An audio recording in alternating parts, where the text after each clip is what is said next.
আসসালামু আলাইকুম। আমি লিও মোসাম্মদ মেহেরুন্নেসা মিম, সহ-সভাপতি Leo Club of Dhaka rainbow.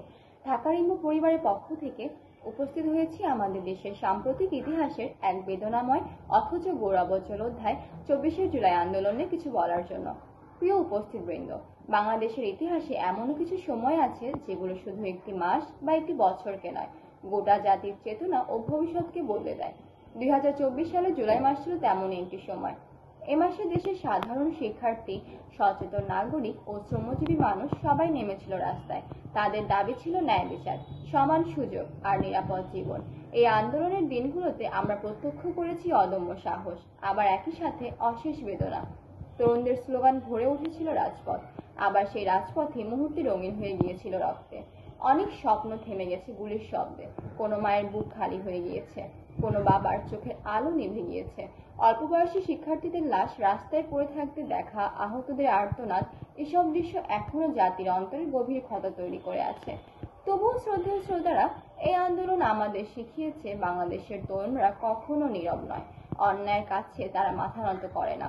তাদের ত্যাগ, তাদের আত্মদান আমাদের মনে করিয়ে দিয়েছে ন্যায়ের পথে এগোতে হলে সাহস দেখাতে হয়, ঐক্য গড়তে হয়। ইতিহাস কিন্তু এই শিক্ষা আমাদের আগেই দিয়েছে। 52 সালের ভাষা আন্দোলন এনে দিয়েছে মাতৃভাষার অধিকার, 71 সালের মুক্তিযুদ্ধ এনে দিয়েছে স্বাধীনতা। গণতন্ত্র আর মানবাধিকারের জন্য বারবার রক্ত দিতে হয়েছে এই জাতিকে। জুলাই 24-এর আন্দোলন সেই দীর্ঘ ধারাবাহিকতারই অংশ, যা আবারও প্রমাণ করেছে অন্যায়ের কাছে মাথা নত করে না বাংলাদেশ। প্রিয় শ্রোতারা, আজ আমি লিও ক্লাবের পক্ষ থেকে বলতে চাই, আমরা সবসময় মানবতার পক্ষে কাজ করে যাচ্ছি।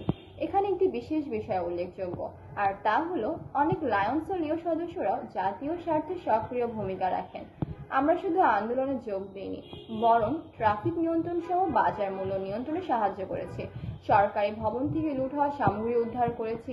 এছাড়াও রাতে গুরুত্বপূর্ণ স্থাপনা যেমন জাতীয় জাদুঘর, চিড়িয়াখানা, টেলিফোন অফিস ইত্যাদিও পাহারা দেওয়া হয়েছে। সবারই অবদান আন্দোলনকে আরো সুশৃঙ্খল করে তুলেছিল বলেই সাধারণ মানুষের কাছে এটি এখন একটি অনন্য দৃষ্টান্ত। আন্দোলনের চেতনা আমাদের আরো শক্তি জুগিয়েছে ন্যায়ের পাশে দাঁড়াতে, তরুণদের স্বপ্ন পূরণে কাজ করতে, আরো একটি মানবিক বাংলাদেশ করতে।